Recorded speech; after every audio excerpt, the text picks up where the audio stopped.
Pop-up learning is a bit like pop-up retailing. You know about that. It's been around for a while, but it really got a kick on in the States in 2008 during the GFC. Suddenly, all of these retail spaces were empty overnight.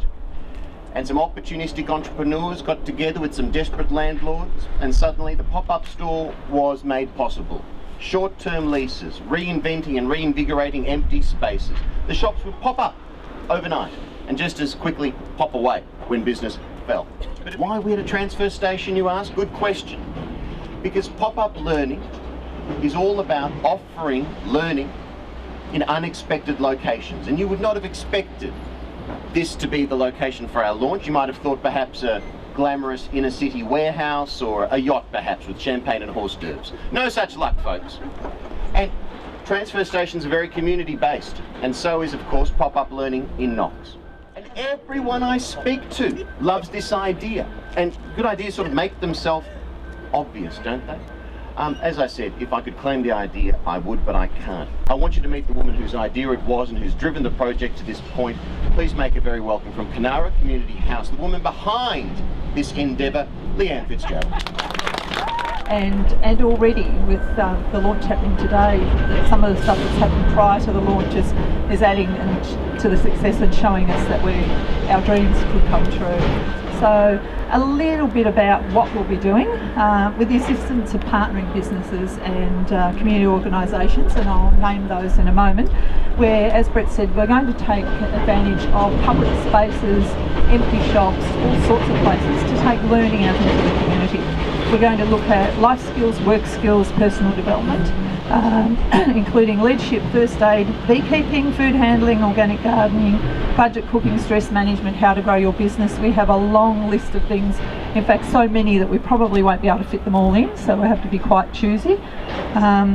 The whole project really is about challenging and changing attitudes towards adult learning. We aim to make people rethink adult learning and realise that it may not be what they assumed it was, and it may not mean that you have to go into boring places and sit down in a classroom. So it's really about making people rethink it and perhaps engage people and get them participating in adult learning. It is important to be here and to actually congratulate the people who have shown the way in terms of learning and delivering education, making it more accessible to people, and particularly recognising some of the groups in the community, as Sahan said, that perhaps find it a little bit more difficult to access in the early stages, and that includes newly arrived migrants to Australia. It can include women who have been out of the workforce for many years with their children and are needing to develop confidence and their own self-esteem, as well as develop new skills. It can mean young people, perhaps some young people who've left school early, and a range of other people who just need to update their skills, and in some cases life skills as much as any formal learning. And I think governments of both colours have actually shown a very keen interest in developing new learning opportunities and skills acquisition for people who need to develop new skills so that they can go on to employment, or indeed so that they can just go on and live their lives to the full. As I've said, in many cases with women who have been out of the workforce and not only need to update their skills, but more importantly in some cases just need to regain their confidence and in some cases even self-esteem, so that they feel that they are ready to go out and challenge for jobs that they want, that are going to be fulfilling and satisfying for them. So I congratulate the neighbourhood houses. Currently there are over 300 Learn Local organisations across Victoria delivering training in friendly and accessible locations to up to 100,000 people. Our 310 Learn Local organisations across Victoria provide real training for real jobs, and they help over 95,000 learners each year to upgrade their skills or develop new skills, and they help provide Victorian businesses with the skilled workforce that they need, particularly small businesses, which are so much a part of the fabric of the eastern suburbs here in Melbourne. Taking learning to the learners at these pop-up sites will address issues of access and equity for disadvantaged groups who don't currently engage in adult learning. So we can expect an increase on those 100,000 participants that are already involved in a learning experience. Not only will it increase engagement and participation in Learn Local programs, it will also generate a new energy and interest in learning. So on that note, I would congratulate Kunara Community House and other Learn Local partners, which includes Rowville Neighbourhood Learning Centre, the Basin Community House, Mountain District Learning Centre, Arana Neighbourhood House, Eastern Regional Libraries, Knox City Council, Hootville Communications, Stockdale and Lego Real Estate, and they've got a key role in providing some of these spaces that will be available for learning, Wilcor Constructions and Yarra Heights Dance Academy. It's great news for Knox, and thank you for the opportunity to witness the commitment that all of those organisations have made to this project. I really feel like we're standing in the middle of a treasure trove here, and I'm very keen to have a quick look around afterwards, and because basically everything here is a potential project. As you can see behind us, these are some of the things that we have been working on in the Kunara House art program, and what I've got here is a couple of things we've done. We've got some upcycling here and some recycling. So as you can see, this first one is a piece of artwork that we have taken. What we've used is an old piece of masonite with some bark that we sourced from a nearby tree in Kunara. We asked first, of course, the tree that is. And then we've got some jigsaw puzzles here, as you can see. So that's upcycling and probably a little bit of recycling, because once you've got an old jigsaw puzzle and you've maybe lost a few pieces, there's not much really you can do with it. So that's what we've used that with.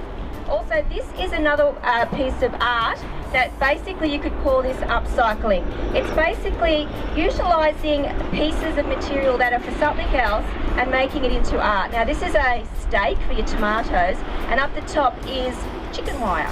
So we've turned that into a piece of art. Now if you go to Kunara House, you'll see a number of these throughout the gardens, and everyone comments on how amazing they look, and it really is very successful. Very simple and very cheap to make. So that's upcycling. And essentially, what upcycling is and what pop-up learning is, it's thinking outside the box, it's rethinking your options, it's problem solving. All of these different things have cost me no money to make, or a hot glue gun from the reject shop maybe, that's now stuck to one of my boxes, but you know, there you go. But you can make anything. You can make clothing that's worn out and old and no one wants it anymore. I made this delightful stand creature.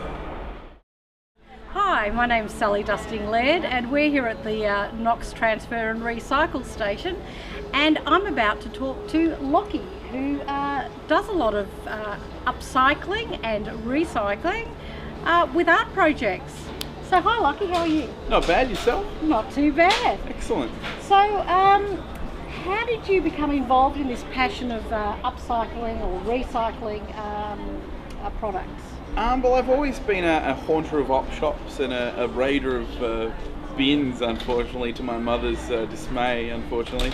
But yeah, I've always had a love of art and craft, and I got myself into the film industry, and the small film industry, and there was just no vibrancy or energy within the props and the costumes and the set dressing and anything like that, and that's what sort of started me on the journey. And I've always loved to teach, so teaching kids how to paint and how to sculpt and things like that, and yeah, it's just come through from that.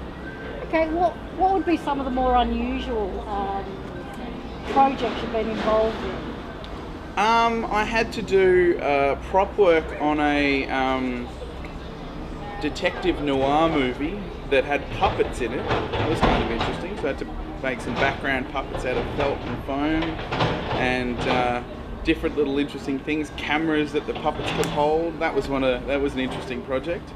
Okay. I built for Kunara Community House, I built a chook shed, using actually the products we find here at this very place was where we bought all our material for our chook shed. So, yeah.